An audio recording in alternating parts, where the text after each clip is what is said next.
I've got to say that that is probably one of the most pretentious things that I do. That ridiculous intro. Like he usually Chase is doing one of these. There we go. The whole thing. I had Hey, everybody. I got it out. Right. That's right. Now it's cool. It's cool. That's actually the next. Well, there's a variation of that. It's going to be the next. What do they call them? What is it? Emojis for the channel. Oh, okay. There you go. Hey, everybody. Johnny O from the Plot Hole here. We've got Tanner and Chase with me. We're going to have a discussion about a few things, but most specifically, this prank video that I came across Reddit. We'll get to that here in a minute. Yeah. So, Tanner and Chase, how are you guys doing? Doing great. It's been gorgeous out up here. Finally, it was a scorcher for the longest time. So Wait, hang on a second. What do you mean by scorcher? I want to hear this. Like 90, 95 plus degrees Fahrenheit with no rain, no clouds, no nothing, like crunchy grass, like not fun. Yeah. It's the crunchy grass part that really got you in there. Right? How are the wildfires up there? None so far. Yeah, I mean there was fire hazard warnings for a good portion there, but Sunday it finally, most of northern Minnesota got a lot of the rain. Mm-hmm. We got some here in the cities, not a lot. Like it was enough to get things wet, but not enough to soak it. So I don't know if we're still in the fire hazard warning or not, but knock on wood that up north stays good, because there's a lot of the national forest up there that it has started on fire before, but not this year. Yeah. It's my mother is in Colorado. It's not too terribly far from where you guys are. Right. They had some issues with some fires and whatnot. A couple of years ago, it got really bad. What's going on, chat? We got who we have here. We have Aniceto Maldonado. Good to see you. Irish Demon, Zachariah Hooper. Let's see here who we have. Elizabeth Soul. I don't know how you say that, but that's what we're going with. Still? Yeah. Yeah. Old school. Let's see here. Skooma Cat, Tony Regime, Charlie Welch, Vegas Baby Girl. I mean, look. There we go. I love the name. Yeah, I do too. Skydiver Tanner is also in the chat. Hey, look at that. JL Warren, good to see everybody. So glad you guys could be here. This is going to be an interesting discussion I'm going to have with these two awesome guys here. I do ask that because of the subject matter, that we kind of keep the chit chats to let's be respectful. That's all I'm going to say. Yeah. Be respectful. And then also I have the updated clip or the updated portion of the documentary that if you guys would like, I will share with you. This is what I did over the weekend. Some things were changed up a little bit, so it's up to you guys. Happy to share it with you, but here we go. So first things first, again, I came across this. Oh, it's just a prank video on Reddit. I've got it queued up so we can take a look at it. Everybody's going to watch it, and then we're going to discuss. Yeah. So here we go. Ay, papá,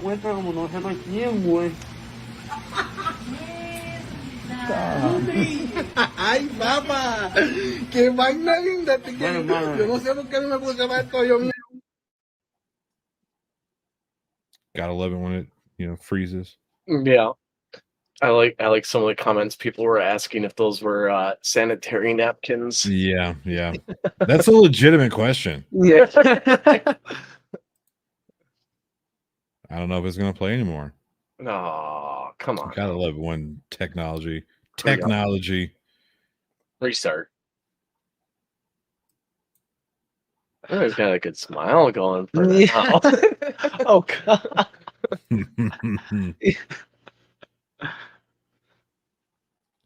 Oh, poo on you, internet, for not. I don't know if it's the internet or if it's just the way that this was. Yeah, it's being a pain. Hmm. Oh man. Well. Oh, okay, Elizabeth. I see. Elizabeth Sylvester. Very good. Yeah. NA, what's up, buddy? Okay, so I'm sure we can all kind of deduce what's going on here. I wish the damn video would play because it's maybe we can discuss and see if it'll start to play at some point or another. Right. Yeah. So we can all kind of understand what's going on here. So this guy, he's got what are those? Like those are bandages, we're gonna assume. Yeah, We'll go with bandages. We'll go with bandages for now. That sounds more or less.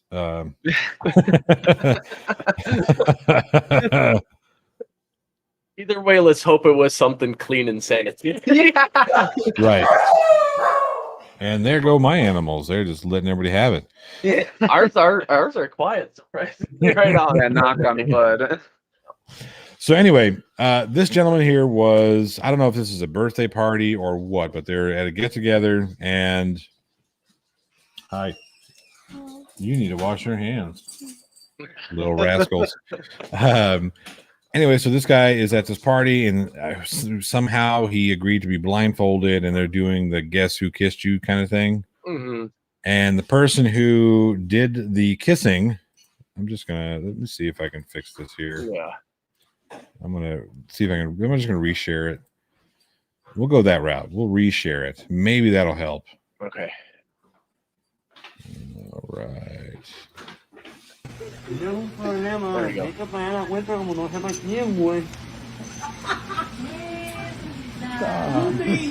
Ay, papá, qué vaina linda. Yo no sé por qué no me puse para esto yo mismo. And Oh, I guess that's all we get. Spot. Really? Stupid. Huh. This. I guess they just like his smile. I guess so. On a light All right. note. Right. Anyway, we can understand. He finds out that the one who kissed him is Raul. Raul, right? Mhm. Yeah, I could remember what he said his name was, or she. I'm not sure if this was meant to be. You know, again, the whole thing is Right. It's a tough one. The context to which I think I would best suggest is that this person who was not born a female, was biologically born male, is currently presenting as female. Yeah. right. But in the video, there is a lineup of two women who are clearly, in this case scenario, not saying in others, was born female, while this one Yeah. wasn't. Right. And then it was he trying to guess who it was, or did they just tell him who it was? I don't remember. I think it was, here, like the three women said their names, Right. and Raul was the last one. Uh-huh. And have the gentleman getting pranked, if you can call it. Like, get down. See, I got puppies over here going crazy on me. Didn't. Now they're tearing things up in the background. Keeping it interesting. I think it's the animal theme we got going on. That's what It's it is. going all sorts of crazy.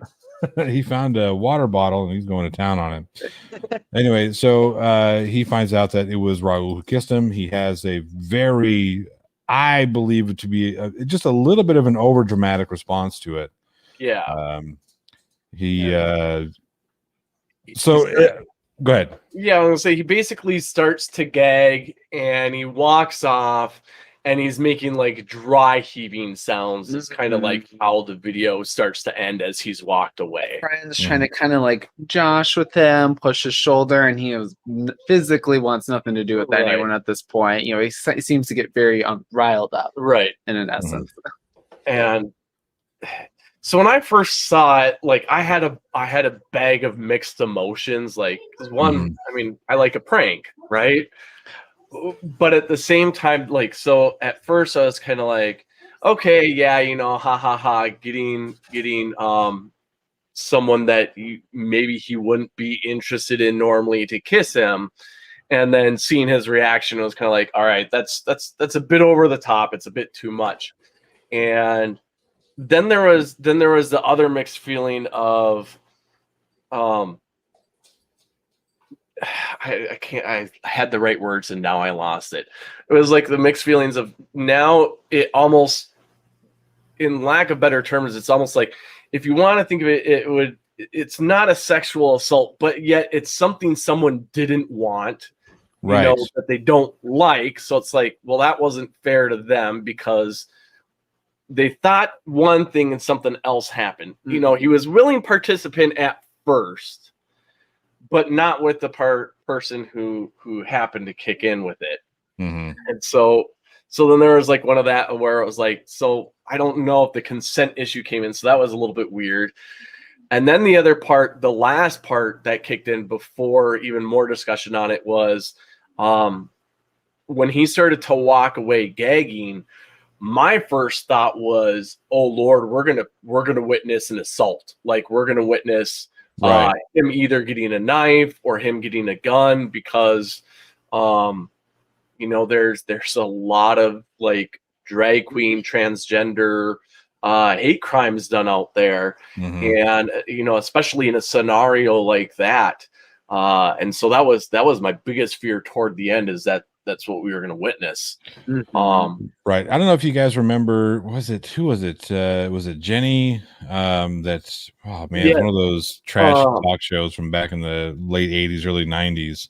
Right. Something very similar happened. And that, that whole issue where, I don't know if what's that?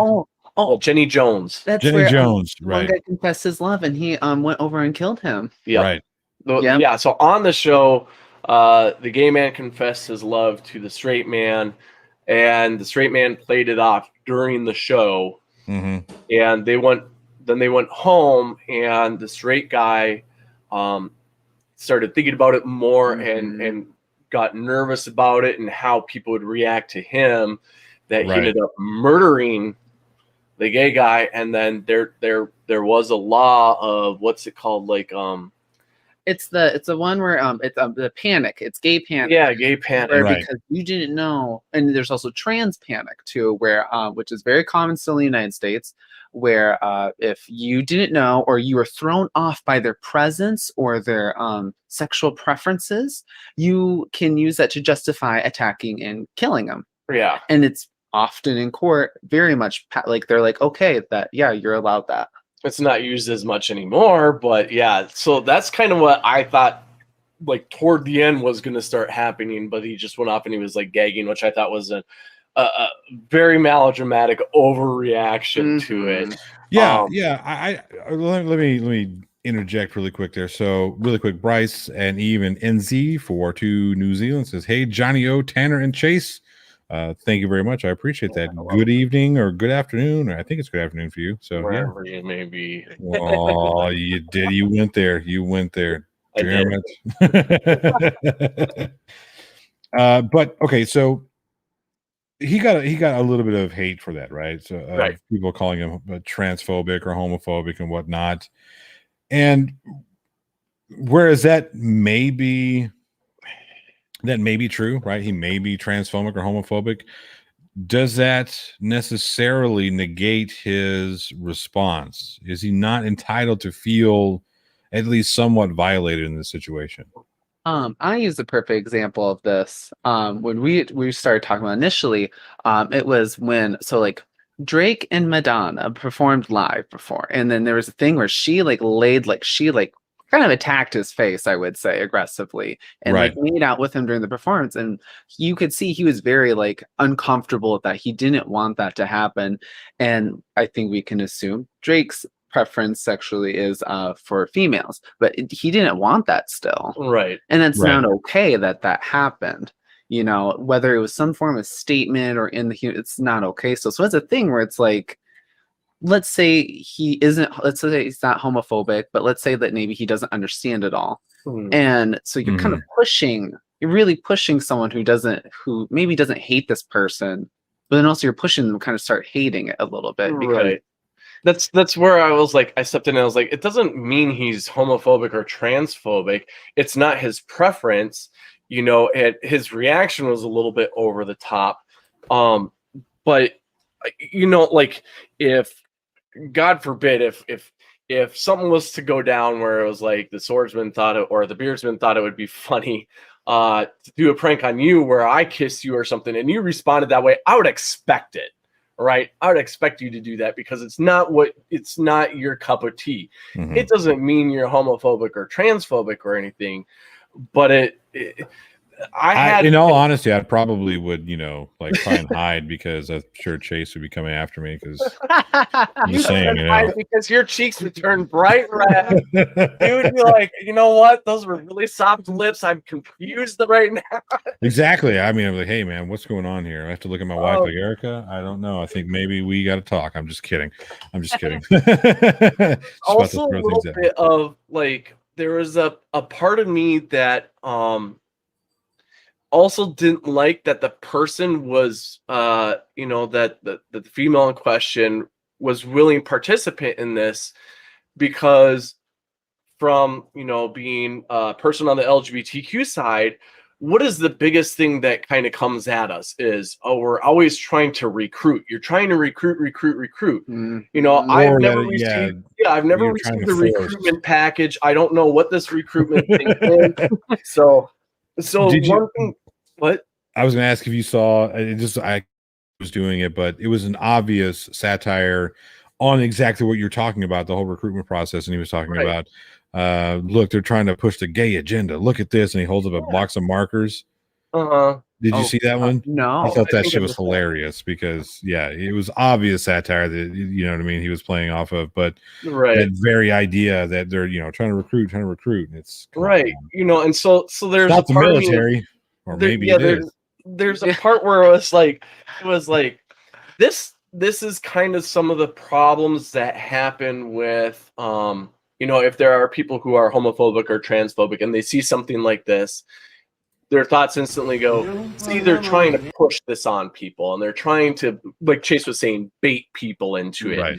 And this is the problem where it's like, it's, if you have the right person, it's a funny prank. Like, like you weren't expecting, someone to kiss you, but if you're cool with it and you pull off and you're laughing about it, oh my God, ha ha ha, this person did it, then, it went in your favor. But at the same time, if this is someone who clearly, this isn't their cup of tea, so to speak, then it's kind of playing into that narrative of people in the LGBTQ community trying to recruit. So I kind of was a mixed bag on both people in this one. Well, one thing that was a major concern for me as well when seeing this is that, we live in I would say alone in the United States, and I would say actually just in Central America as well. There's a lot of problem with trans hate crimes, trans killings, and stuff like that. And a big thing that a lot of people, because I get this as a drag performer, I'm not trans, but a lot of people like to blur the lines and think that they're both the same thing. And so a lot of fellow performers of mine and people that we see in our community, they get lots of hate flack for the idea that all trans people are actually just trying to like sneak attack straight people or sneak attack even other gay people. Like they're trying to like bait them and make them believe, well, I'm this, and like, well, you don't have the parts that I want, sort of thing. And it creates a lot of violence. There's trans people who've been beheaded over in, like, I think it was South Carolina, and their heads get left on the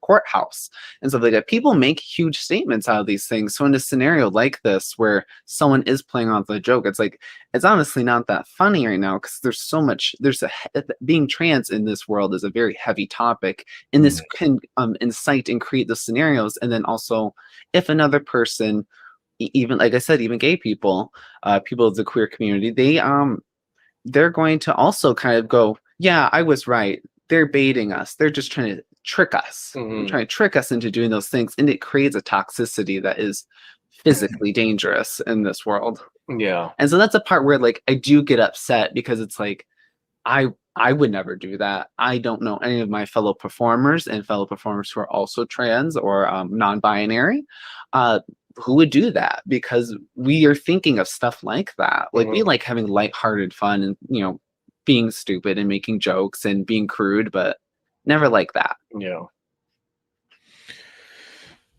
Do you think that there's a bit of a double standard going on here?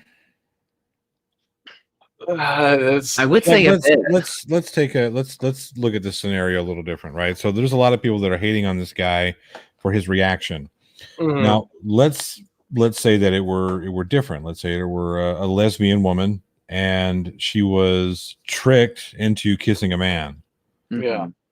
Would she not be entitled to having her reaction? And what do you think that reaction would be? Do you think that would be the similar? Oh, I mean, I don't want to say that people would be white knighting for the lesbian in this situation, but I kind of think they would be. I really do. I really think that they would be a little more on her side in this situation. Right. I would tend to agree with that too. You know, is people would all of a sudden be going to bat for her, and that's why I said I was mixed emotions on this, because it was like, he didn't ask for it. That wasn't right for them to do it. His reaction was over the top. I would say the same thing if, you know, if a straight guy kissed a lesbian girl and if she reacted the same way he did, I'd be like, wow, you are blowing this way out of proportion. There is no need for that reaction. But at the same time, I would also, the same thing like with him. She didn't ask for it. You know, this is something that was going on. And I wouldn't, you know, I wouldn't say like, oh, she's a straight hater or anything like that. But I think people probably would go more to bat for her than they would for him.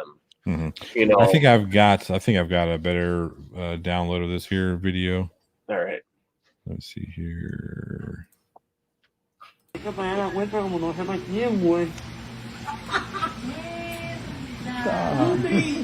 Ay, papá, qué vaina linda.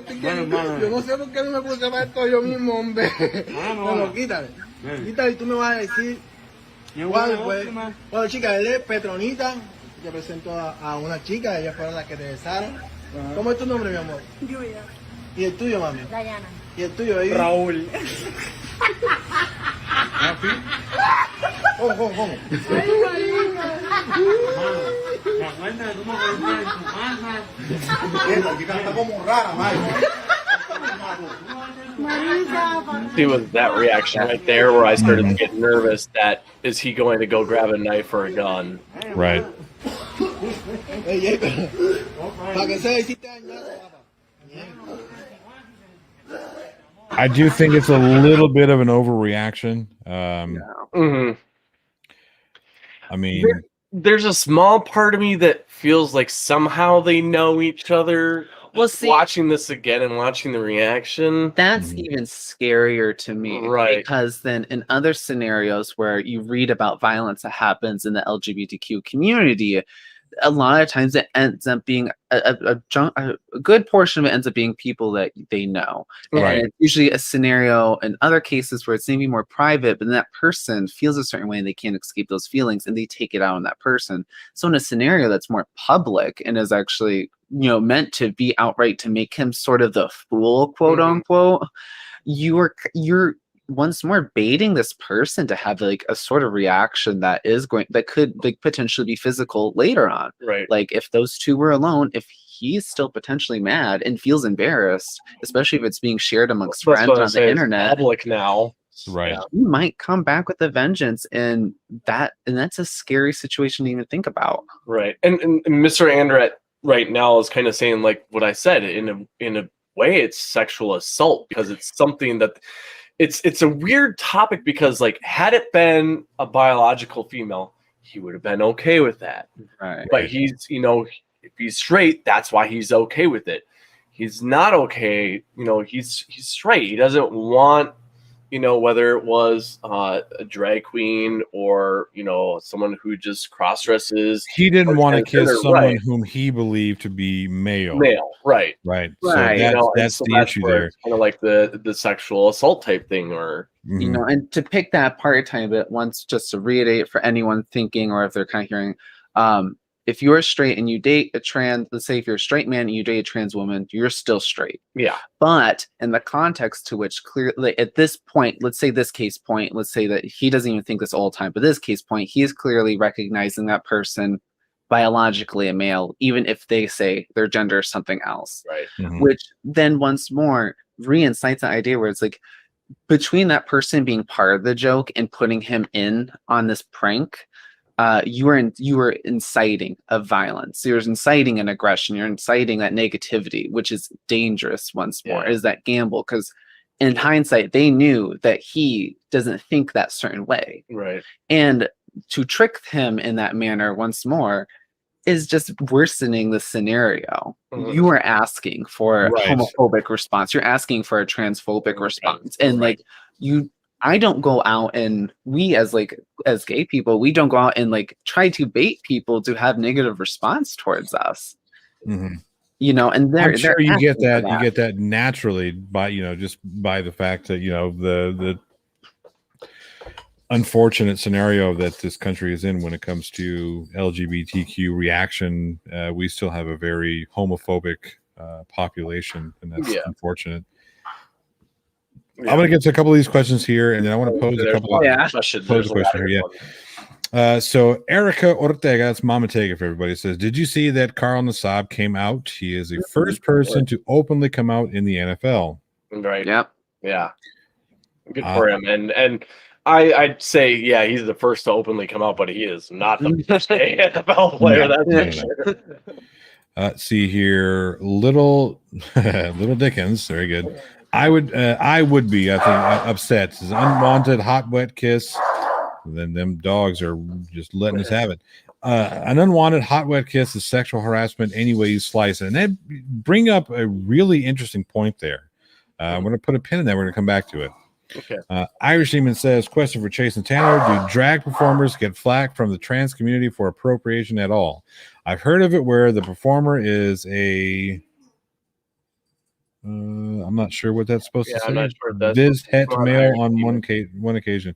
Irish, if you could clarify that, I really want to make sure we're. But the first question you can definitely answer. Yeah, this one here, right? Yeah. All right. So, I would say, at least in my region, in the United States, we don't. Because, like, for me, even in the Twin Cities alone, I perform alongside varying trans performers and non-binary performers. I will say the thing that ends up being kind of like the cutoff point is if you're taking, once more, a joke too far. If it's certain playoffs on, like, let's say on genitals and stuff like that, and making fun of it in a humor that is not read across as to being making a point. Or if you are openly making fun of and inciting scenarios that are going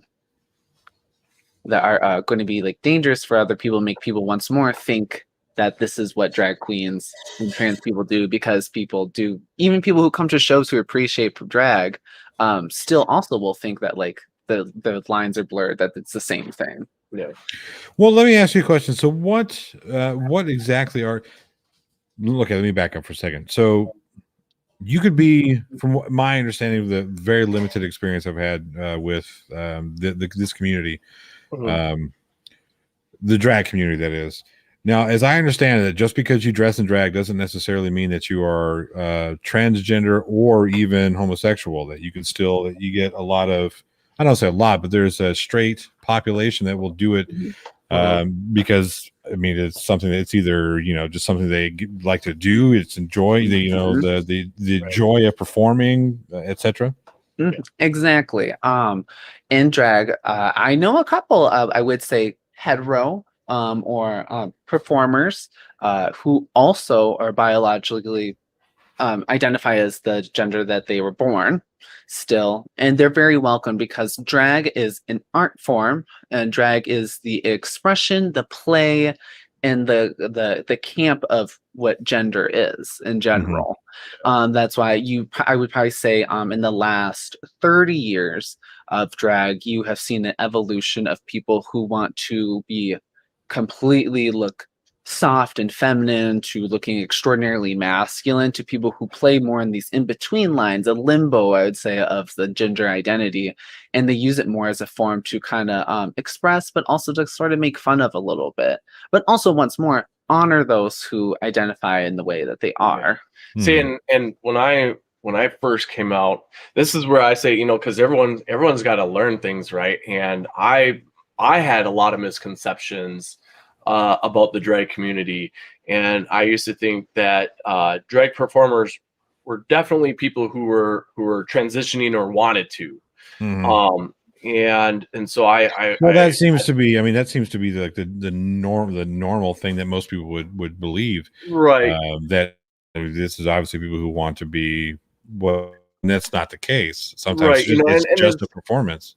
As drag shows have become more televised and stuff, I think people are understanding it more. But like, it wasn't until one of my friends who loved performing and tried to get into the local theater wasn't getting into it, and so the only way he could perform was as his drag queen, and identified he, him, and but wanted to perform and be on stage, and so dressed up in drag and went on. And then for me, it was at that point it started clicking. Like, sometimes it's not because, oh, I want to be the opposite sex or anything like that. It's more so I want to be on stage. I want to perform. I like getting in makeup and costumes and doing different styles of things like that. So I kind of had a little bit of a misconception at first too with it all.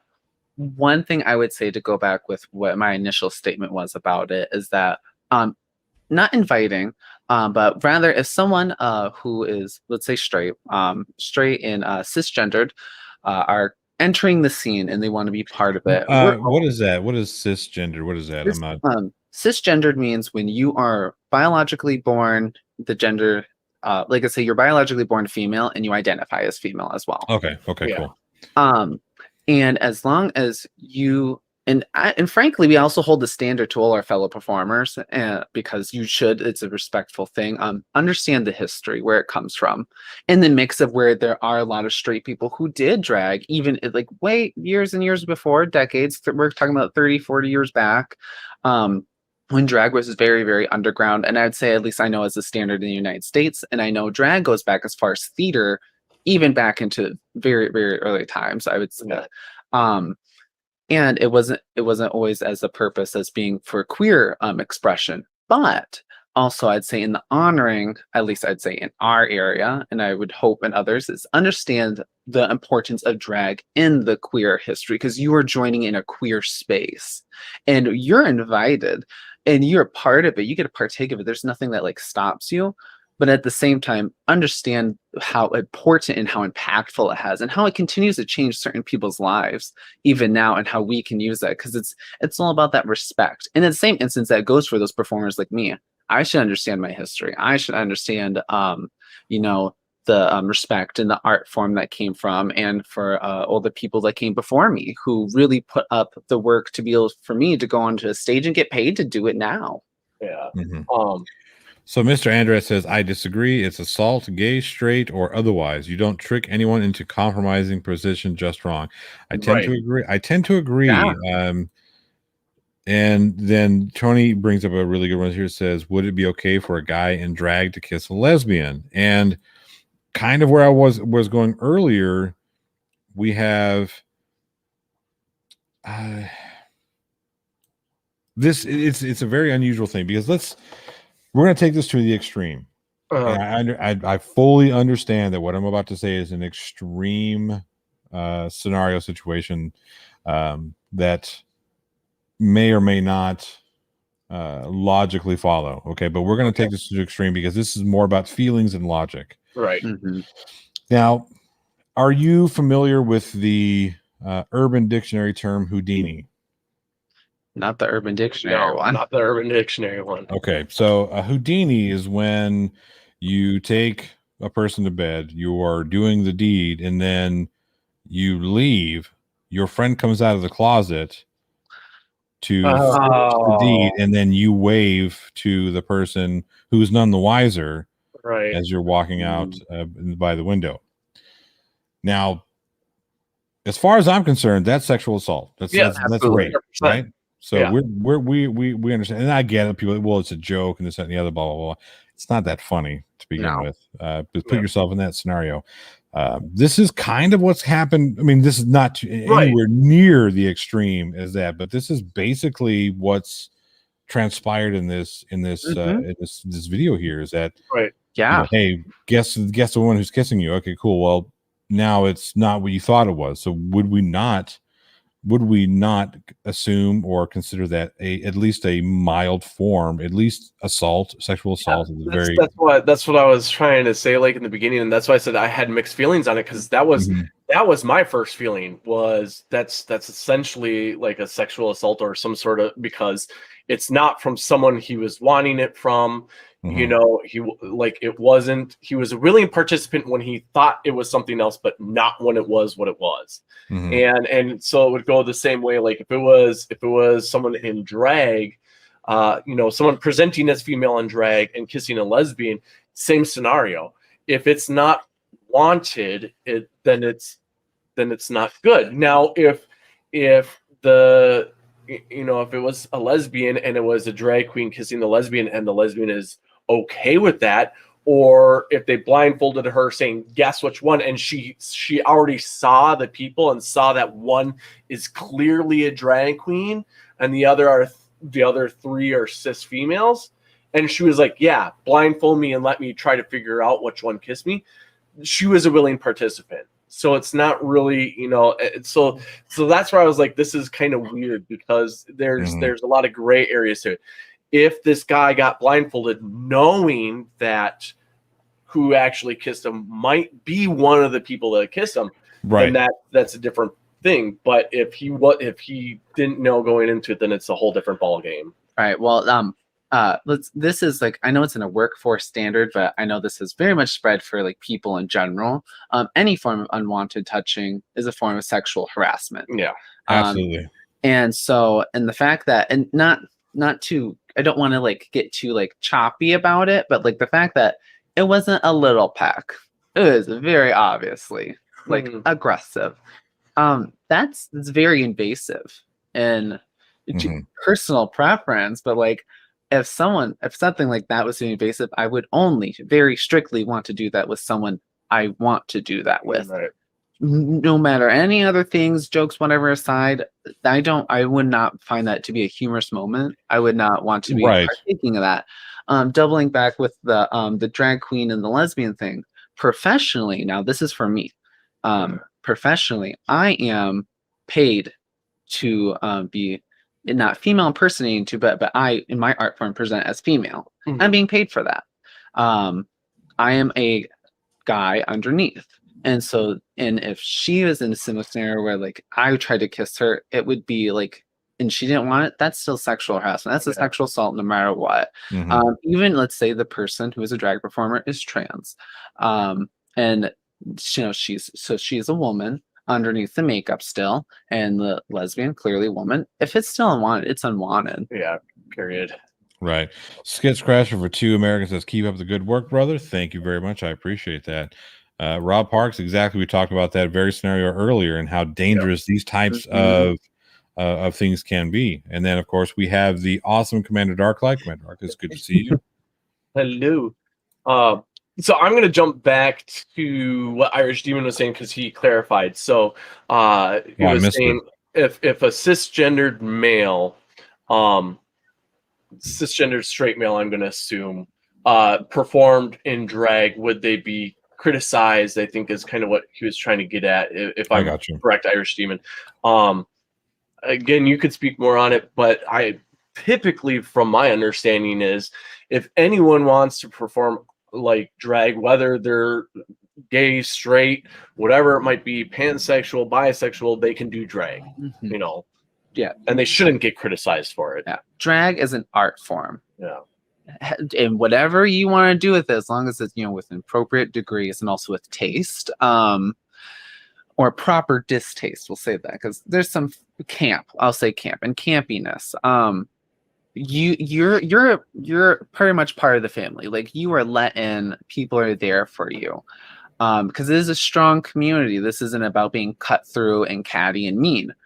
And I would say this kind of maybe stems from an older platform in which when a lot of gay clubs and queer establishments were really trying to find a safe space. I would say back 80s and 90s, you know, even early, I would say early 2000s sometimes, you know, straight people were pretty much booed out of gay bars and gay spaces, queer spaces, a lot of times because they were trying to establish their own space.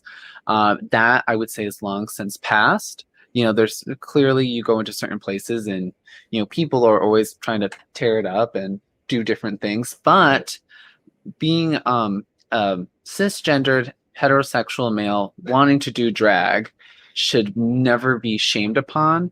And also same for like a cisgendered woman wanting to perform in drag, whether they're presenting as a drag queen or a drag king or just a genderless identity. Yeah.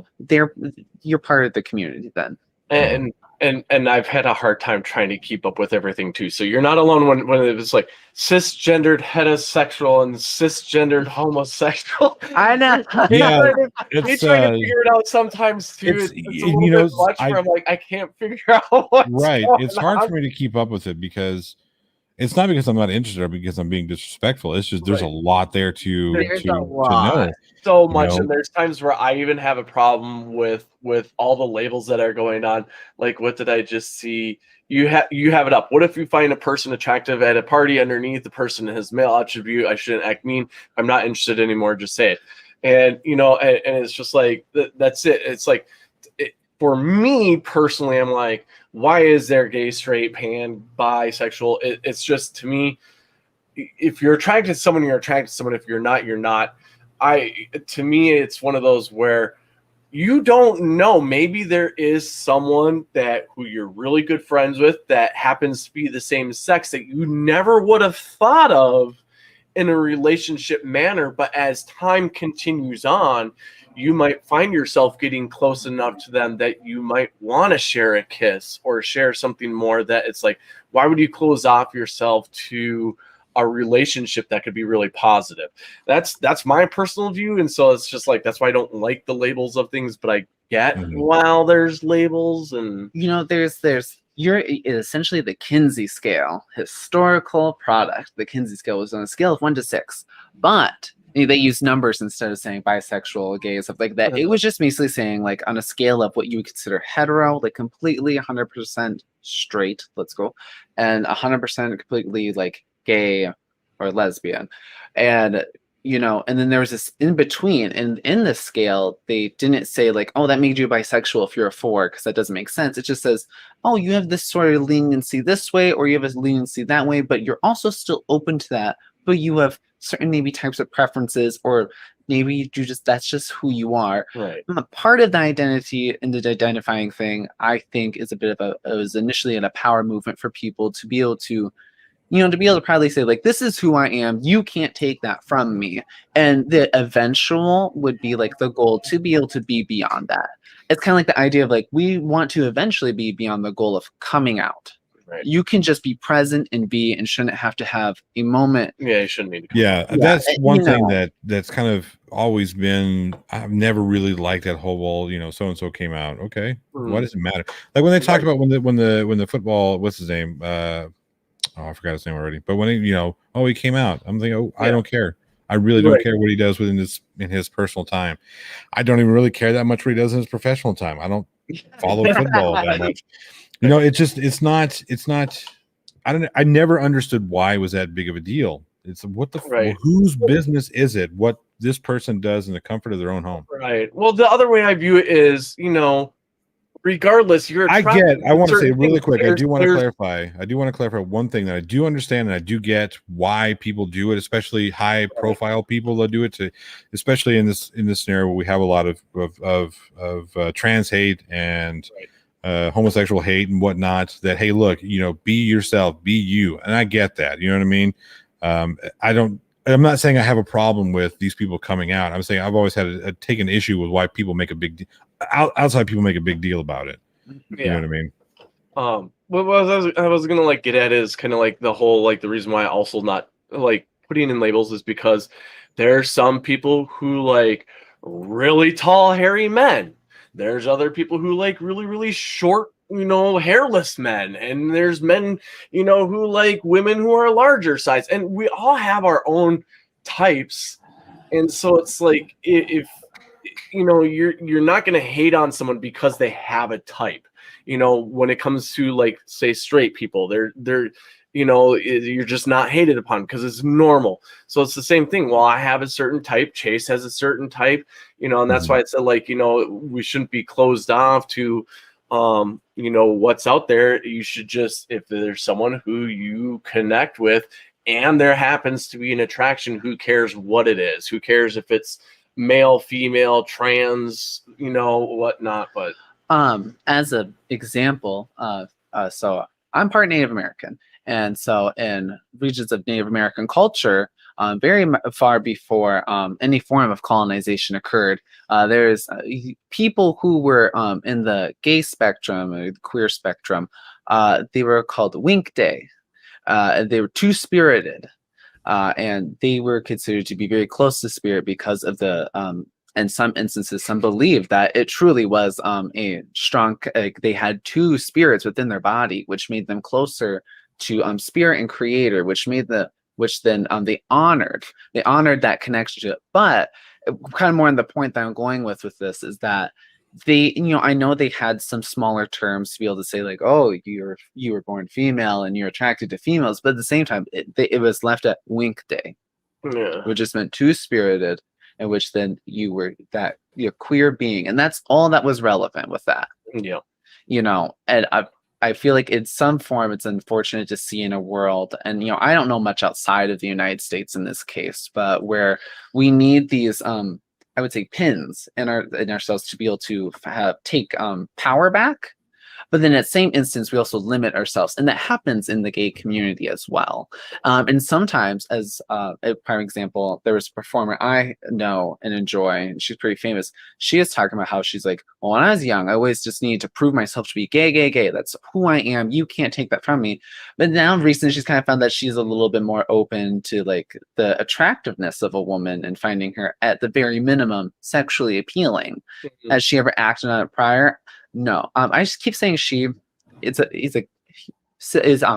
a man who dresses up as she is. Say that they identify as a male, but so they are homosexual, but then they still find women like attractive, and so that at that point he kind of like, well, I don't know. I guess I never thought about it because I had to be the gay person because everyone kept telling me I couldn't be that person. Yeah. And so, and that's creates grit, and it kind of goes both ways, but there is an issue with it. Because there's some limit where it's like, well, don't limit yourself because you just never know. I'm not saying that it'll change, but there could be so much more to you. Yeah. Really quick, Bella Charge, good to see you for 5 New Zealand. Says, good old YouTube, no notification. Now I'm almost an hour behind. Well, you're here now, and that's all that matters. Yeah. This is an important thing here too. The Herald says people don't choose to prefer chocolate ice cream over vanilla. People like what they like, and anyone else who doesn't accept that is the one with the problem. I absolutely agree. Right. I would have different types of conversations. People talking about, you know, like people who have a preference of white women over black women, or you know, Mexican man over this or whatever. They had a preference for those, and they do say, well, that's borderline racist. I said, why is it racist? That's their preference. They're not saying that, you know, I would never be in a relationship with this other person, this other type of person. I just have a preference. This is what I am genuinely attracted to. Why does that make me racist? Right. There gets to be some weird points where you kind of close yourself up, but like you said a very good particular thing was that it doesn't mean I'm closing myself off to other people. It's just that I have a particular type, you know, kind of like I said, you know, either shorter or taller or skinnier. But it, you know, there are times where, you know, like there was certain people that I was typically attracted to. Like usually I enjoyed someone who is shorter than me just because for me, it made me feel like I was the protector. But that doesn't mean I close myself off to people who are taller or larger than me or anything else like that. And so the key point is don't close your eyes to the others just because you initially don't have a general attraction to them. Right. Yeah, you know. And, you know, I think if people could demonstrate that more, and that idea, I'm not saying they have to outwardly demonstrate their dating profile and their service of life in that sense, but it's I'll just wear a shirt that says, "Hey, this is me. Here's my history." Yeah. If I could get your Tinder profile on your t-shirt so I can understand, you know, it's that it's tasking, and that's I think some of what that creates in kind of like that light of the idea where people don't know because there's so much built up behind. Yeah. And it creates that fear and anxiety because we do have a lot of issues that surround those larger topics like homophobia, like racism and stuff like that. And unfortunately, we live in a society where a lot of actions do take place, and it creates a ton of anxiety even stepping out the door sometimes because you don't know, and that is scary. Once more, you know, you would be entitled to have preferences and certain things. And if there's certain tones of skin and shapes that you're like, ooh, I really appreciate that. And that really just, you know, gets my go. But in the other sense, once more, like you said, if we could still kind of be open to that idea of anyone that kind of steps into our life and they go, and you go, oh, I feel that spark, regardless of what you initially thought you preferred, that would make the difference, you know. And unfortunately, we have a lot of people who love to rear their ugly head and choose to be gross in the mannerisms where they're like, no fats, no femmes, no Asians, no black people. And you're like, well chill out, dude. Okay. If you don't talk to them, otherwise you make yourself look really gross and ugly. Bryson Eve in New Zealand 405 New Zealand says, I have often wanted to try drag as myself, a cis male. Unfortunately, it isn't a big scene for it here in my area of New Zealand. Yeah, see, and that was one thing I was actually going to jump back to with the Irish human thing is, you know, each country is a little bit different. So maybe down in Australia, you know, someone who is a heterosexual cis male, they might get flack for wanting to do drag or be drag. So I guess it does vary on where you're at and stuff like that. Yeah, that's why I want to say specifically United States, this is what we kind of stand by. Like the critical criteria is to understand not just who Marsha P. Johnson is, but to understand her best friend who stayed by her, who was a trans Hispanic woman, to do the work they did, not just the Stonewall, them opening up, buying apartment buildings and opening up homeless shelters for trans and queer youth on the streets back in the 70s and the 80s. Like those are historical factors that are super important. Talking about on the West Coast about there's a group of gay men who stood for the rights. The problem was they were a little racist. In the time frame though, in the 60s, they were trying to be proud, and there's a little context of time frame, but they were trying. And about like things like ballroom scene, Vogue scene, and I would not say everyone needs to know what those all are, but I'd say as in the queer community to understand and respect what those are, to understand the development. But that's also just the United States, I say, because obviously that's not all everywhere else in the world. I think Mr. Andrat just won the internet. Says, I'm single in my late 50s. I think I've figured out my sexuality. None. You know,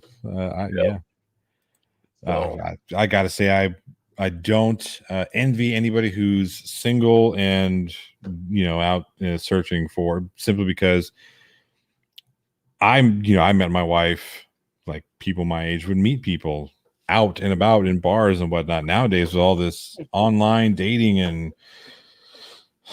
I wouldn't even know where to Tinder and Grinder and whatever. It's like, not that one. Oh yeah, that's true. Yeah, not that one. It was the same for me. Like you know, I met Chase when I was 38. You know, and years ago. Yeah, you met Chase 10 years from now. Okay, we got it. Yeah.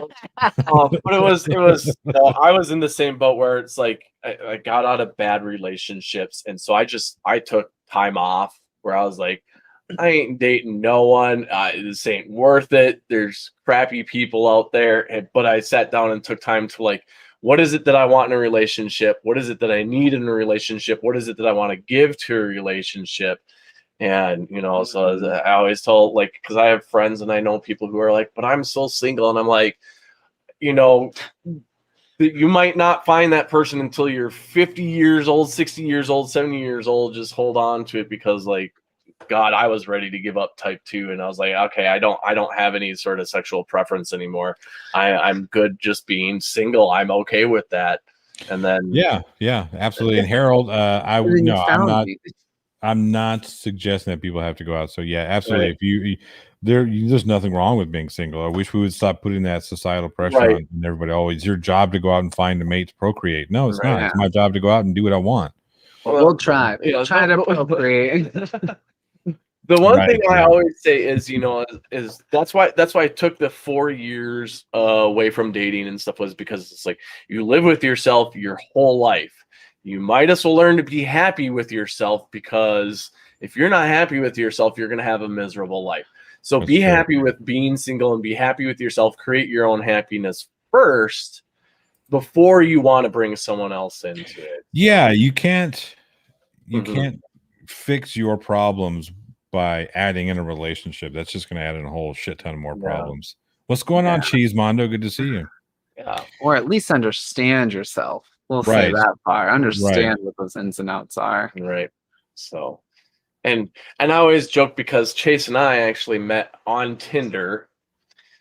But so I say, okay, there's Grindr, which is the hookup zone for the gay people, and Tinder is like the Match.com for the gay people. Well, Like the Tinder's the theory of hookup zone dating. for the gay people, right? So, but that's how we've met. So we get teased for it. But I'm like, but that was the good place to meet, like where you actually want to find a partner. Not saying people haven't found good partners on Grindr, but And see, it's funny in opposition. I had the apps and the stuff, but I actually, because I was out in the bar scene a lot because I was a performer, so I actually tried talking to people in like person, and it's people from my age to even older at the time when I was trying to. They did not know how to have a conversation, and they seemed freaked out by someone with confidence just being like, "Hey, what's going on?" Like they were almost weirded out, and I was like, I didn't know how to bypass that, so I just stopped because I was like, whatever, like I can't do this in person. The apps, whatever, I don't know. So I'm also, as we talked earlier, not a technology savvy person. I don't know. I'm about to make this statement while talking to two people on the internet. Okay. So I fully understand the irony of what's about to come out. I don't see that being a thing. Like, oh, I'm going to hook up with somebody I'm going to text them to death. No, what? No. Can we go someplace and sit down and have a conversation, cross from each other, because maybe the person smells funny. You never Right, know. right. Also, people edit. They edit Yes, the hell they out of do. things. Right. I think one of the things that I always stated online was like, I was blunt. I'm like, I'm a gassy person who farts a lot, so you better be prepared for that. And I don't eat healthy, so there you go. But Yeah, I'm laying it out, no surprises here.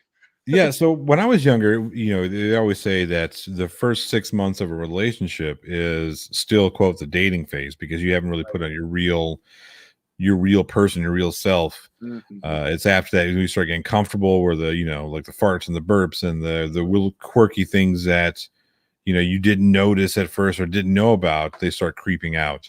Yeah, the honeymoon phase or whatever. The honeymoon phase, exactly. Yeah. That's over, and then now we've got this. Well, first we're going to spend the first 6 weeks to whatever, a year chatting online, and now we just extended that to come on. Yeah, right. It's not for me. The whole internet. Oh, hey, no, it's not for me. Not for me. I'm so glad I don't have to worry about it. I say that, and then like next week, my wife's like, "No, I don't want to be here anymore." So I'll figure it out. So, like I said when we first started, I was like, "We're talking through the computer." Yeah. Fascinating to me. Yeah, he's in a whole other state. That's crazy. We're just no, we are at the opposite ends of the of the country. You're in Minnesota, and I'm on the 35 north side, and you're on the 35 south side. Yeah, that's right. People don't realize that if I wanted to drive to you right now, I would just get on 35 and go north, and that's all I have to do is stay on 35 north. There you go. It's not that great of a road. It's a shitty drive. I was in Minnesota in 2014, I think it was. At the University of Minnesota. I'm sorry, Minnesota University. We're not allowed to call it the University of Minnesota because they don't you said that before, and I was like, we always call it the U of M. It's the University of Minnesota, U of M. There's Minnesota State University, MSU. Right. So that's completely different, and people will get up in arms about that. Yeah, I was there. I was there on the bookcase, the bookstore, right? And Uh-huh. I said, "Oh wow, it's the University of Minnesota." And the freaking lady behind the thing is like, "No, it's not." I said, "Okay." So what does this say here? She says, "It's the Minnesota University." I said, "So you'd rather be moo than Right. You know, I'd rather be moo. Right. Yeah, we do say up here a lot. So We that do. is, Yeah, that's Tony, weird. Tony would Weird. fit in perfectly up here. I'm learning a lot. But yeah, speaking of, no, I actually had a really good time out in the old Twin Cities. Got to catch a baseball game out, and the Minnesota Twins played the Houston Astros. It was a really boring game, but you know, it was kind of cool to see. It was cool to see the birthplace of Snoopy. Actually, I was there. I was there on a journalism conference, so we actually got to go to the Minnesota Star, and you know, right there in what's his name's park. So it was awesome. Yeah. Charles Schultz Park. Yeah. And then there's the Mary Tyler Moore statue of her throwing the hat up from her show back in the day, because it was from here. And yeah. I used to live near Paisley Park. Oh yeah, that's right. Yeah. Now that it's open, you should come back up being a music like aficionado and go to Paisley Park. You know, Prince's home. I have been to Prince's home. He was, when we were there, he was on tour, so we couldn't go. Okay. We couldn't go do we couldn't do like the house tour thing. But yeah. Well, it's so crazy. Come here, you get to know locals. A lot of people have stories about going to the parties at his house. Yeah. He would just invite. He would go downtown and be like, "Who wants to come to my house?" Yeah, he would randomly go to the bars and just yeah, bring a bunch of people. Yeah. It's so cool. All right. So Marvel Girl just called me a boomer. oh no. Geez, I could say some mean things, but I'm not gonna, Tina, because you're one of my favorite people. But yeah, no, I actually enjoyed Minnesota. Have you guys been to Dinkytown up there in Minnesota? Yes, I have for insomnia cookies. Yeah, that's right. We did. Dinkytown's insane. And It it's is. a weird place. Also, Minnesota in general, someone who's born and raised here, has the worst built road systems in the state. Well, Yeah, but you guys have an awesome mass transit system. We do. We do that, and it's being built upon more. Yeah. as we right now. Trying to get That was light rail that was the part that blew my mind, because here in Texas, the mass transit is garbage. Mhm. They're literally, okay, so you have Dallas, Arlington, Fort Worth. You can get on a bus in Dallas that'll take you to Fort Worth, but it won't take you to Arlington. It has to drive right through Arlington, but they won't stop. So we had the metro schedule, or at least we knew what train we were supposed to get on to go. I forget where it was we were going, and we show up and we just missed the metro. We're like, oh shit! Thinking we're gonna have to wait hours, and the locals are like, "What's the matter?" So, well, we missed our train. What train were you looking for? We showed them. It's like, oh, there'll be another one in about 2 minutes. Yeah, exactly. Blew our minds. Like, what are you talking about? Another one in 2 minutes? Doesn't make sense to us. Well, as much as we complain about the highway system here too, like after doing my big road trip, like the highway system here, I think it's great. We got like 5 highways that run north and south that you can hop on one of them and be able to just drive, or like 5 of them that run east and west. And there's probably like 2 of them that absolutely suck during rush hour, but usually you can hop on something and get somewhere pretty quickly. Yeah. So I just like the fact that I didn't have to take a bus anywhere. We walked from campus to Dinkytown to all the places we needed to go to and walk back. It was amazing. They had bicycle rentals. There was tons of them. It was just everywhere. It was so easy to get around. That you don't need a vehicle up there, at least where we were, which was just, like I said, this is mind blowing to me, because if you're in Minneapolis here, you don't need a car. I have a lot of friends who don't have cars. All right, so back to the old topic at hand. I think I like chasing rabbits. It's fun. Not really. So yeah, this whole thing kind of just brings up the conversation about what is appropriate and what is inappropriate. Are these types of pranks okay?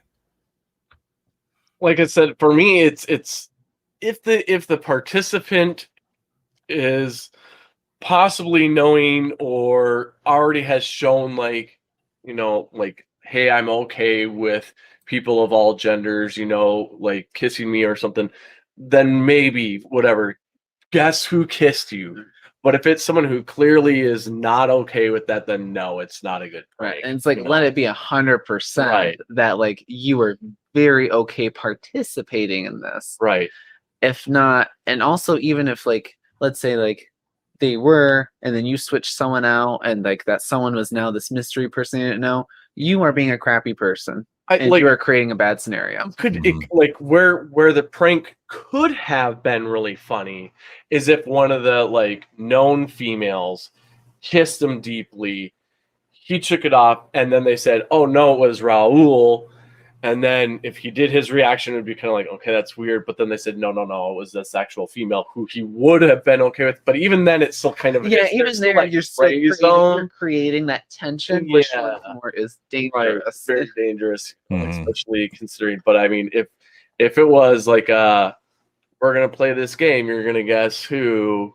And he already knew who were possible participants, but this is a prank where it's basically sexual assault territory. Yeah. It is. It straight up is. Also, if your prank is inciting any form of negativity, like negative response that is beyond just being like, oh no, like actually like physically, like how he was reacting essentially, and you're baiting them to have that type of response, in that sense, you're creating like a dangerous situation as like the prankster. I'm not like running up and like messing with people who are homophobic and getting in their face or like baiting them in that sense, and even if there's a scenario where everyone was even across, like, why cross that line? Like, why not just have a good time? There are simpler, easier jokes to do. Yeah. I mean, I think there would be a little it's a shitty thing to do to your pals. I do have a story about that. I told my wife about this. So I feel a little weird about having this conversation. I started thinking about some things in the past, but I'll come in one sec. So Bryce and Even NZ says, for 2 New Zealand, says, took me 30 years of life to meet Eve on YouTube. Well, congratulations. Sometimes it takes a long time. Takes a little time sometimes. Sometimes. Let's see. Somebody else had. Okay, Harold says, I came in super late, need to catch up on the prank in question. A brief recap. Basically, what happened is we had a gentleman who was blindfolded, and he was kissed by a person in drag. And then, of course, he obviously, based on his reaction, he was not okay with that. So we were discussing the implications that it had. Marva Girl says, did the prankster know that the pranky was transphobic? I am willing to bet that the people who put this on, because culturally speaking, this guy seemed to be a little more traditional Mexican. So there's still that machoism that goes on in that community, and I would understand that. I understand that would be one of the reasons why his reaction was so big.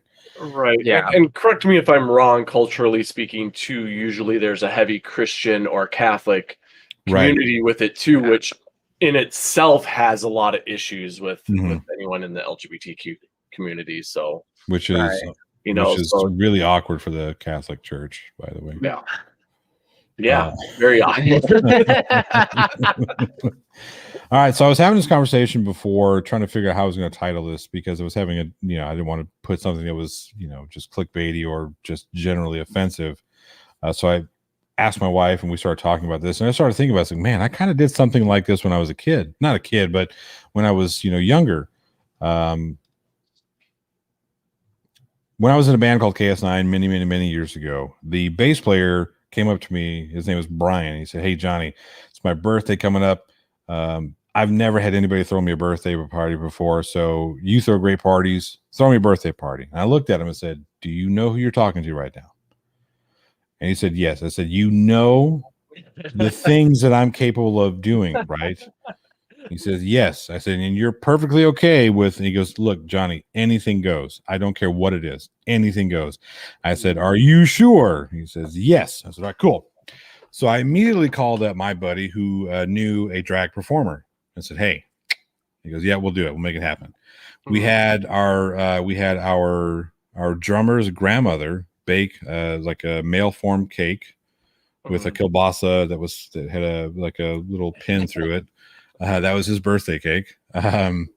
So here we are. We're playing this gig, and we're in a questionable area. We'll just say that. That's just so bad. So here we are playing a gig, and I'm, like, hey, where's my buddy? I keep looking at my watch and looking. And he finally comes in and he gives me a thumbs up that the performer is here. It's like, all right, sweet, awesome. So we stop the show, sit Brian down in a chair, like, hey, Brian, it's your birthday, blah, blah, blah. It's a big party. And when the performer walks in, she was like blue studded dress, and it was, she went through a lot of prep to really sell the performance. Right. And one of our buddies was in the back, and you hear him yell top of his lungs, man, that chick is hot. So, we sing happy birthday to Brian, and she does a little bit of a lap dance, nothing over to the top. You know what I mean? Right. Not real, no real grindy, nothing, just kind of just a real quick, shake her ass in front of him. And then, whatever. And then she grabs the mic and goes, happy birthday, Brian. He looked at me, he's like, you fucker. He was okay with it, but I kind of feel like I was. And that's where I'd say the gray area kind of steps in, because depending on who your friends are and what they can be capable of, and if you know that you could be set up for something like that, because that might be how your friends are, that's where I'm like, hey, but it's still weird, because this guy clearly didn't know what his friends were capable of. Right. Clearly didn't know that this was a potential thing. But if I said to Chase, like, all right, I'm going to set up your birthday, that, like, I'm crazy sometimes and there might be something going on, he's probably going to be ready to expect something funky, and he's pre-warned. But I still want to have someone go up and then, like, deep throat kiss him. Wanting, someone to deep throat kiss him like that. But, like, the teasing of her dancing and kind of like shaking a little bit, titillating in a sense. Yeah, that, it wasn't like she wasn't like reaching a hand somewhere or something like that. Right. Yeah, exactly. Yeah. But I don't think I would do that today, right? I think there would be I wouldn't go that far. At least not without saying, hey, it's a possibility that there could be this, Right. Well, because a thing that happens often, I would say, up in our bars here, is that if we can very clearly see that it is a boyfriend girlfriend, and we very clearly can tell it was the girlfriend's idea on coming here, we may, like, in the lightest sense, tease the guy, where we give him like a little wink, or like we like kind of shake our shoulders at him. Right. We literally will come up to them like 5 minutes after our number's done and be like, oh my god, thanks for coming in, blah blah blah. Like, we'll like clear the air, but in the moment we'll kind of like, but without physical touch. There's no invasion. That's also kind of the point of a drag show, is a little bit of uncomfortability with it all, and stuff like that, and kind of pushing some limits without pushing boundaries. Right. So Skidcrasher asks an important question. Would it have been as bad if it were just a peck on the lips rather than a tongue lashing? Well, kind of like we said, point blank for, let's say, a lot of people, I don't know these people in the video, any unwanted touching is sexual harassment. And then if it's a light peck, probably more innocent, I would probably say, oh, calm down. You don't need to act like you're throwing up. I probably would, if I was there as a person in front of him, like, okay, you can chill out, like it was a peck. But at the same time, I would be like, oh, okay, like this still isn't cool. Yeah. Because once more unwanted, you're maybe looking for something. I think is a little bit, it does also go with the degree though of which it was, because it was an evasive kiss. See, and he clearly was not prepped for that. For me, I would, like, if something happened like that to me, I'd be laughing my ass off. I'd be like, oh my god, you guys got me. Whatever. I think even if I were to consider myself, like, if I were to say I was straight just because of the person I am, I'd be like, you got me. That's hilarious. but again, it's based on the person and what they're. He clearly is not someone who wants that, so that is a big no. Well, and once more, even if it's a peck and like let's say it's like let's chill out. You don't need to be that way. It is that thing where it's like you're kind of you're once you're baiting a reaction. You're baiting the homophobic reaction from someone. If let's that was the idea of this prank was to get that type of, they wanted that reaction out of it. They thought it was hilarious and funny. And look, I'm deadly though. It could have been, that could have been really bad. And again, I am not above a good prank. I just think there are much better ways to prank your friends. I would say the same thing even if it was a dog that they had go up and he was like starts tonguing on the dog. I'd be like, oh no, that's not good. Well, like like if it was like lick on the face, it's like, well, just lick on the face. But if you tongue out and the dog starts licking on your tongue, that's pissed as hell. That's gnarly. I think it's a little different when a dog does it, though. He's trying to get, like food and whatnot. Like like at that point, you're baiting. You're asking for them to have this type of reaction, and it's like you as a prankster, even let's say you're an inclusive person, you're asking for an issue. Oh, sure. Yeah. And if that's part of your joke, then you should probably not put into it knowing what the reaction was and what was going to happen. And that's where it. So even if it was a cat, let's say even if it was a pet, but you knew how he was, don't do it. It's not cool. Exactly. Yeah, Rob Parks brings up a good point. Pranking based on prejudice is never okay, in my opinion. Absolutely. Exactly. Right.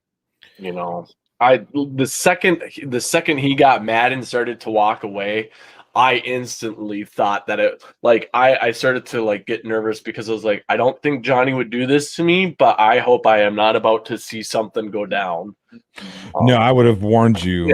Most definitely would have said, hey, this is, just be careful. But you're absolutely right. It could have gotten so much worse, just based on the history of these types of scenarios.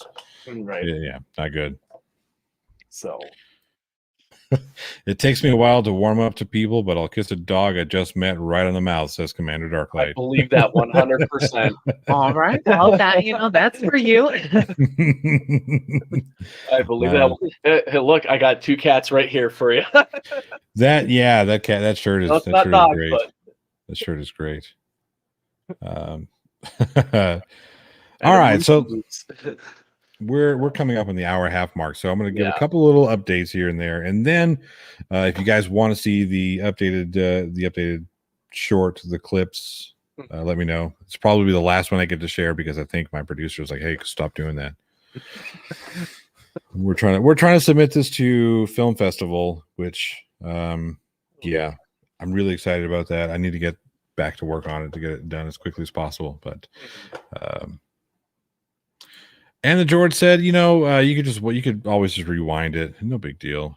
It is an important topic, though. Yeah, it is. I think it's an important topic. Marvel Girl. Nope. No, like. No. This is not that one. Not that one, Tina. Not the one you're thinking of. This is a different one. It's a documentary. It's the one that you and Schrodinger are participating in. Skitscratcher for 2 says, thanks all of you, an informed and fair analysis. Well, I appreciate you hanging out. I appreciate the super chats too. So as many of you know, I did a video on Susan Bassey a couple of weeks ago. I'm not sure how many of you watched that, but it had the clip of Commander Darklight graduation. Susan Bassey does not like when people criticize her, so she has filed a false DMCA claim against that video, had it taken down. So I, filed a counter petition. It was sent to her yesterday, and I received an email this morning. Of course. From Miss Bassey. And let's just say the email is less than pleasant. It's not even so much that it's less than pleasant. It's more so that it's the things that she is threatening is just, I mean, I read and I'd laugh. I immediately started laughing when I read this stuff, right? The things she's, this is what I'm gonna, yeah. Marvel Girl says, what an email it was. I would read it, but it's really long and, but the highlights, let's see here, because I made a video that, criticized her First Amendment auditing bullshit, pointed out, by the way, she took issue with the fact that I said that she needed a permit to film a documentary in Capitola Beach. She says, no, it's a public beach. You don't have to have a permit. I emailed Capitola County, or is it Santa Clara County people, asked them specifically about filming a documentary on Capitola Beach. I asked them, hey, if I'm filming a documentary, if I state that I'm filming a documentary at Capitola Beach, do I need a permit? And is that permit required if I'm bringing out commercial equipment, or do I not need one if I'm just using my cell phone? And their response was, you need a permit. Yeah.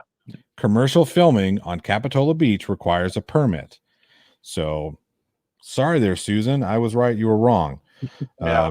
But because I criticized that, she has threatened to sue and take me up to what did she say? Antitrust violations. What else? She has alleged that I took part in the insurrection. What else? What else is it? Just batshit crazy stuff, Wow. right? So, that I have incited violence against women. Oh my God. Yeah. Because you having a wife and daughters that you clearly love and take care of. I mean, sure that you're the first one to do that. Yeah. Right. Just the level of don't most public parks require some sort of permit to record? Because I know all the parks here, if I want to launch a drone that has a camera on it, if I want to launch it in the park, I have to have a permit because it's potentially recording or photographing other people. If I don't launch it in the park, then I don't, because if I launch it outside the park but happen to fly over the park, that's FAA airspace. But as far as anything in parks, at least up here, you're supposed to get some sort of permit if you're going to publicly share it, from my understanding. So it differs state to state, county to county. California, I haven't seen any one that you have a filming commission in each one of these, and the Santa Clara Filming Commission, I believe, is who I emailed, along with I think the mayor's office of Capitola. I can't remember. I have to go back and look. But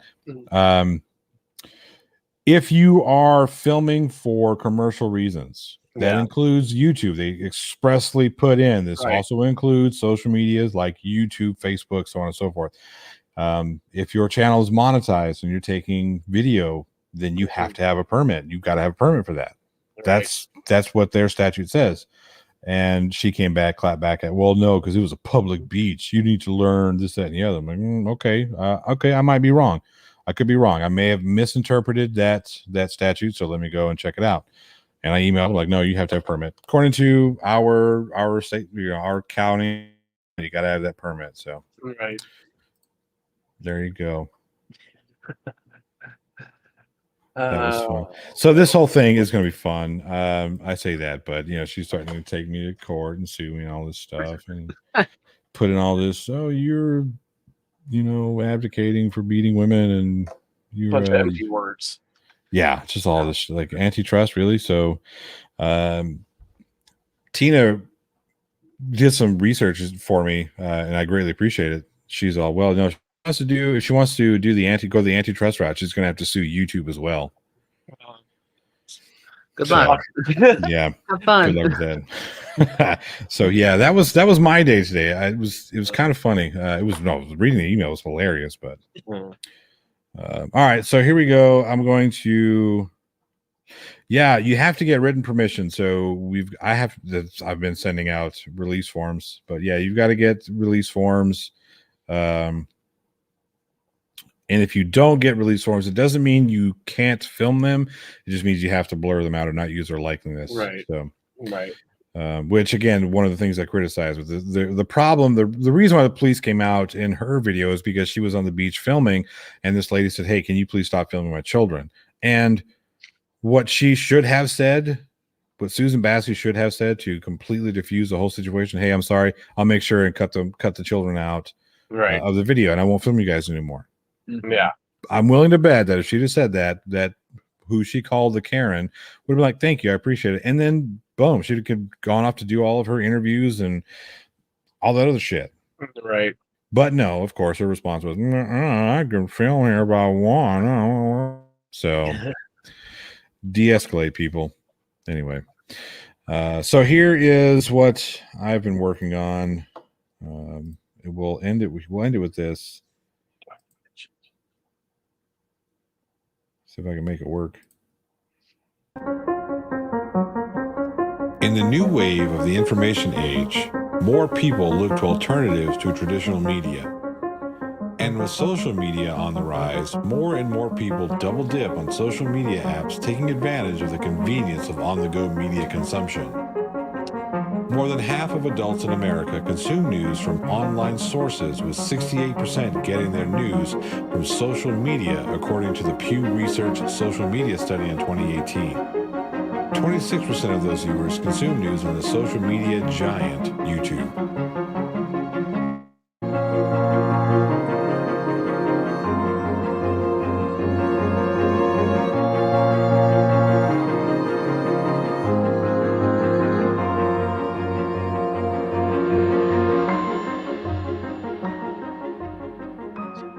Well, we talked about one video in particular where it was removed by YouTube, correct?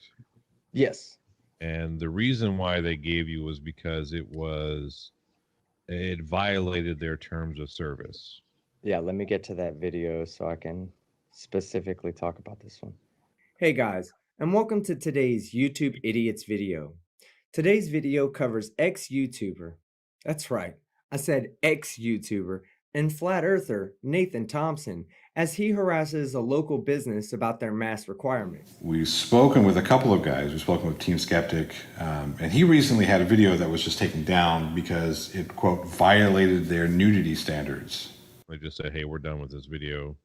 Yes.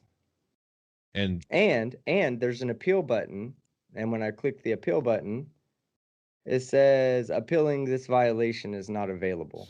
Was someone nude in it? the interesting thing about that is that there's nobody nude in this video. 15 hours after my video went up, I got this email.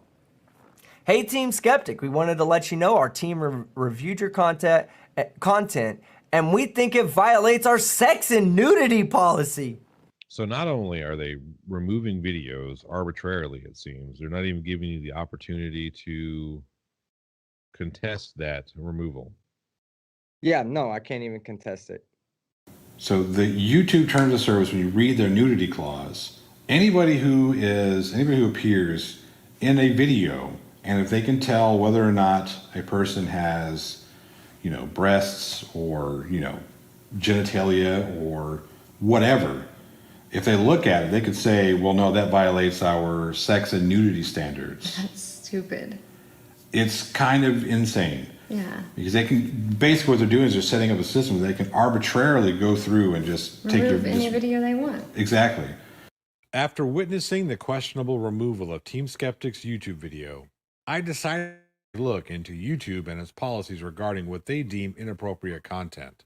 Does the onus of discerning credible information fall on YouTube's lap? Has YouTube gone too far in its attempts to quell misinformation? I gathered a few YouTube content creators to get their points of view on the subject.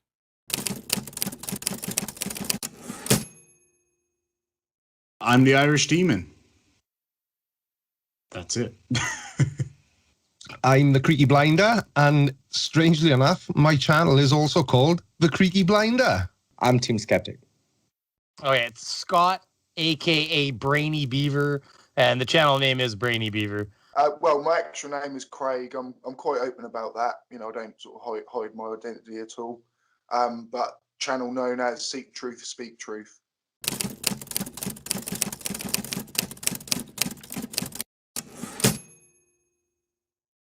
I have been a YouTube content creator on and off for about 2 years, maybe 3 years, but most recently my current YouTube channel has been around for about 6 or 7 months.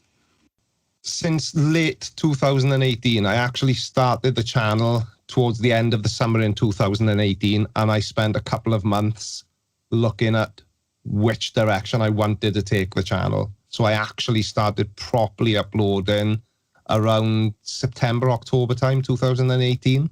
3 years I think 3 years. Yeah, 3 years coming up on January 8th, I think. So I had another channel 2 years. Then you add, now I've been doing this channel for 2 years. So, I mean, I guess you could say 4 years. I would say about 2.5 years now, I reckon.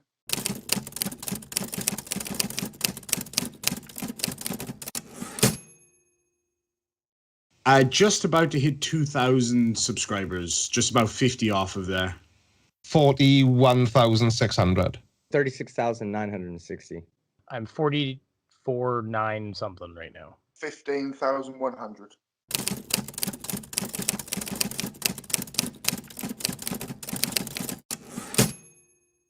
I am monetized, technically, but yeah. Yes. Yes.